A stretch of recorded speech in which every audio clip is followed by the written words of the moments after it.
Halo, Assalamualaikum warahmatullahi wabarakatuh. Perkenalkan, nama saya Mbak Intan Gina Maulani. Saya merupakan salah satu mahasiswi PPG Prajabatan gelombang pertama tahun 2022. Sahabat PPG, sebagai calon guru profesional, kita harus mengetahui bagaimana perkembangan peserta didik sehingga mampu mengembangkan rencana pembelajaran dan asesmen yang efektif dan sesuai dengan kebutuhan peserta didik. Oleh karena itu, di video kali ini saya akan menjelaskan profiling peserta didik, aspek-aspeknya, beserta indikatornya.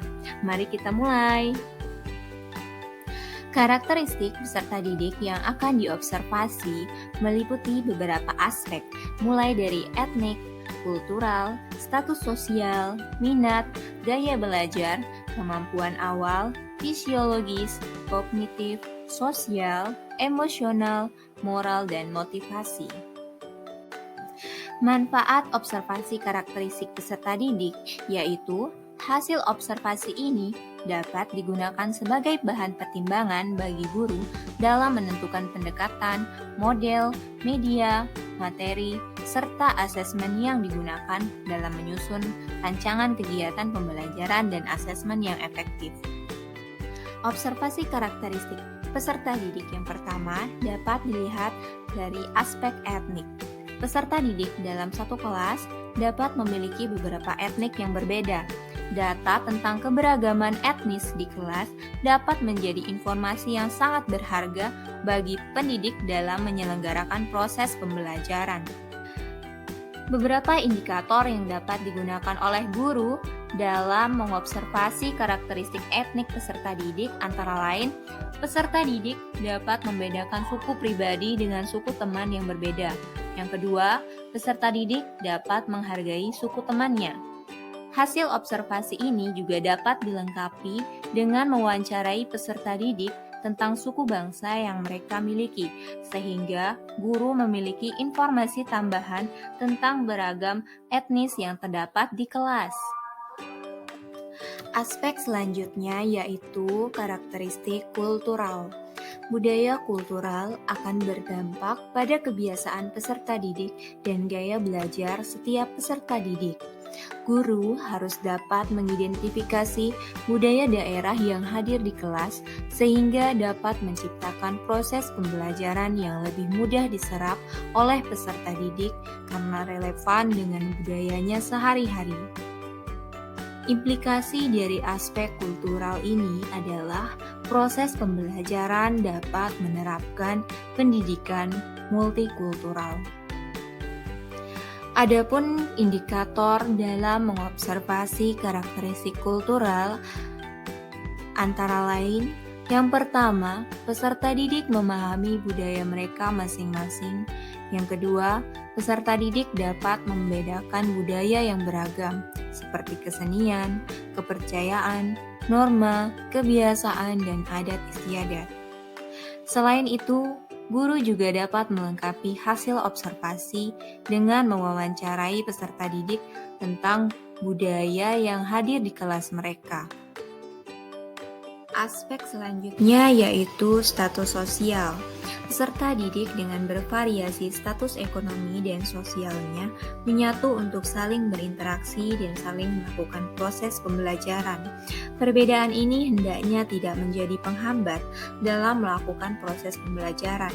Pendidik harus mengetahui keberagaman status sosial peserta didik sehingga dapat menerapkan metode yang tepat pada pembelajaran serta menanamkan sikap yang tidak diskriminatif pada peserta didik. Indikator yang dapat digunakan guru untuk mengetahui karakteristik status sosial peserta didik antara lain, peserta didik dapat menghargai perbedaan status sosial dan teman-temannya. Peserta didik tidak kesulitan bergaul dengan teman yang memiliki status sosial berbeda. Selain itu, guru juga dapat melengkapi hasil observasi dengan mewawancarai peserta didik tentang pekerjaan orang tua mereka masing-masing, sehingga guru mendapatkan tambahan informasi tentang status sosial yang dimiliki oleh setiap peserta didik di kelas. Karakteristik selanjutnya yaitu minat peserta didik. Minat peserta didik juga merupakan aspek yang tidak kalah penting karena sangat berkaitan erat dengan motivasi belajar peserta didik. Peserta didik cenderung termotivasi melakukan sesuatu yang sesuai dengan minatnya. Dalam hal ini, pendidik harus mampu memanfaatkan minat peserta didik dalam menciptakan pembelajaran yang efektif.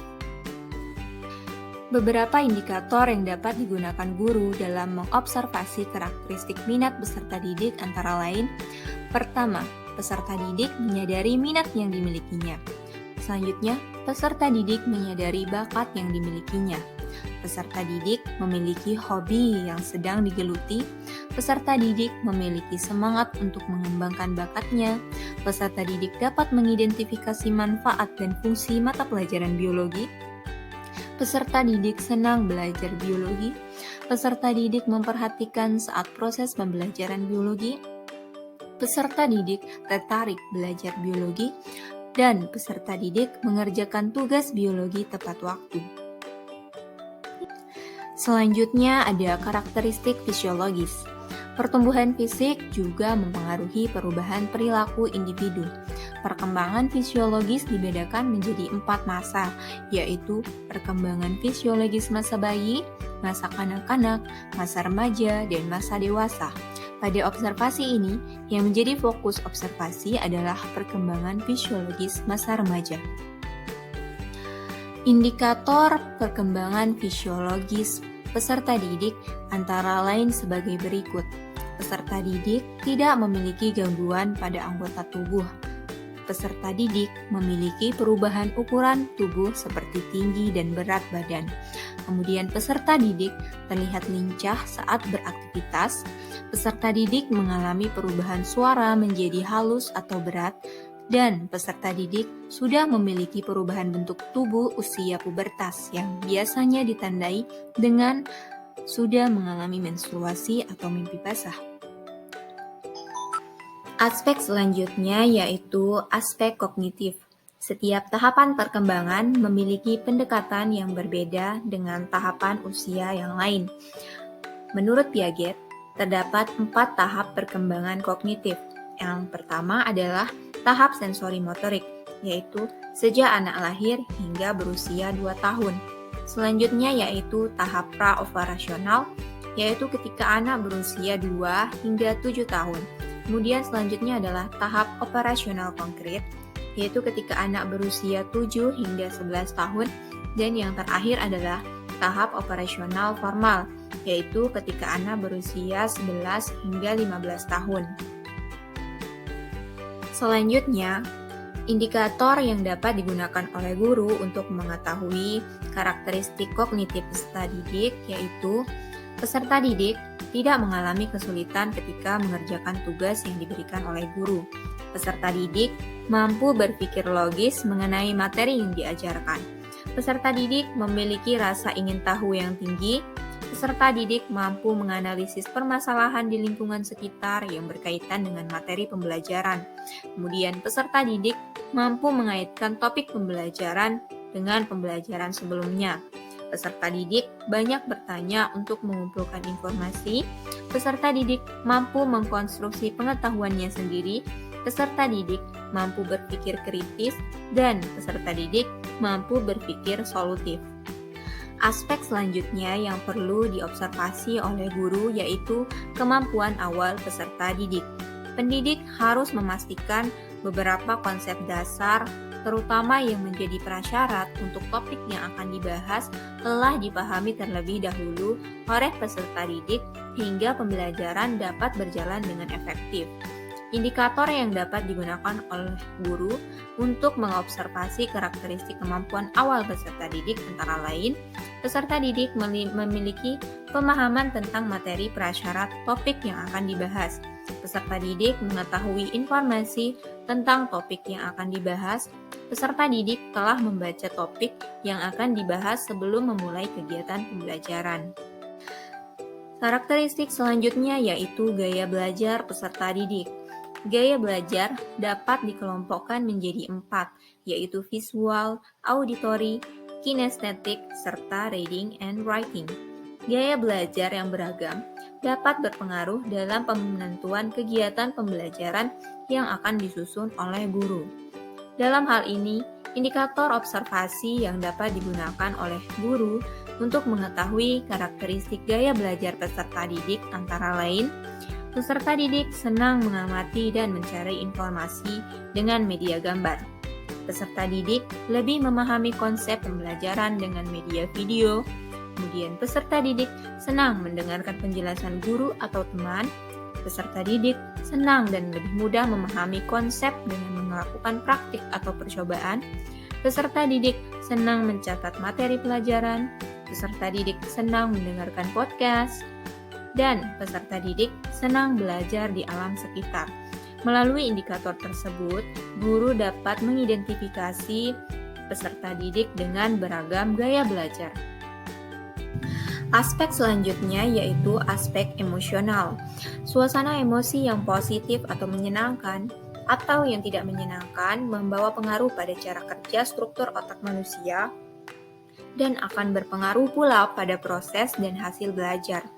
Pendidik dalam melakukan proses pembelajaran perlu membawa suasana emosi yang senang atau gembira dan tidak memberi rasa takut pada peserta didik.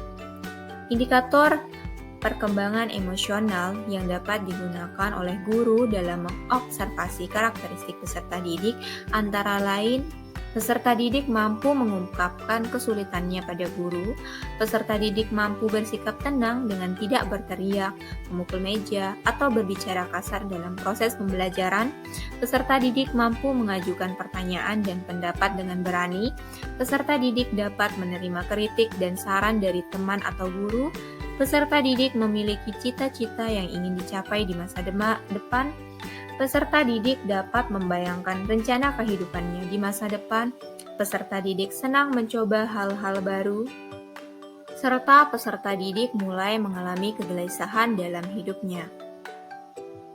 Aspek perkembangan peserta didik selanjutnya yaitu aspek sosial. Teori perkembangan hidup menurut Erik Erikson mengungkapkan bahwa perkembangan sosio-emosional terjadi melalui rentang hidup individu tersebut.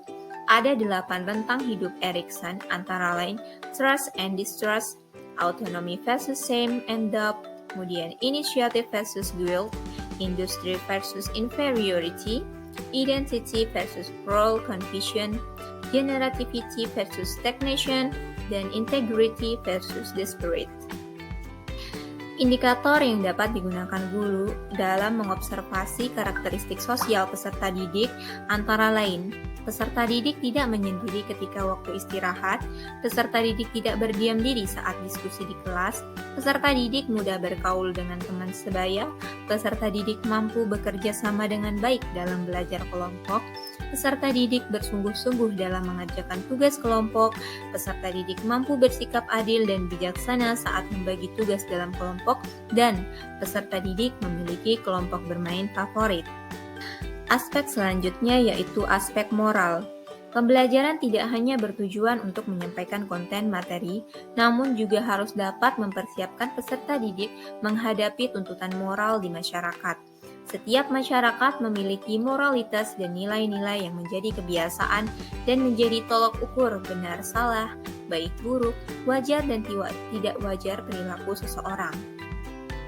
Adapun indikator karakteristik moral yang dapat digunakan guru dalam mengobservasi karakteristik moral peserta didik yaitu peserta didik tidak pernah melanggar peraturan sekolah, peserta didik tidak pernah membolos sekolah dan kegiatan pembelajaran, peserta didik mengucapkan salam ketika keluar dan masuk kelas, peserta didik membuang sampah pada tempatnya, peserta didik berdoa sebelum mulai belajar, peserta didik rutin mengikuti sholat berjamaah di musola bagi agama Islam atau mengikuti kajian setiap hari Jumat bagi agama selain Islam.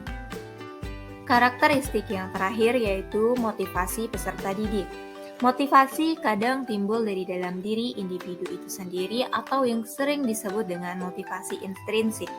Kadang motivasi juga timbul karena faktor dari luar dirinya sendiri atau yang disebut juga dengan motivasi ekstrinsik.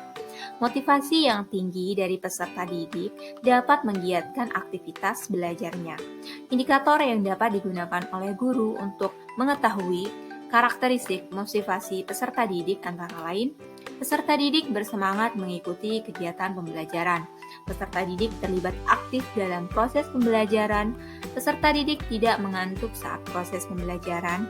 Peserta didik memiliki harapan dan cita-cita masa depan. Peserta didik memiliki hasrat dan keinginan berhasil.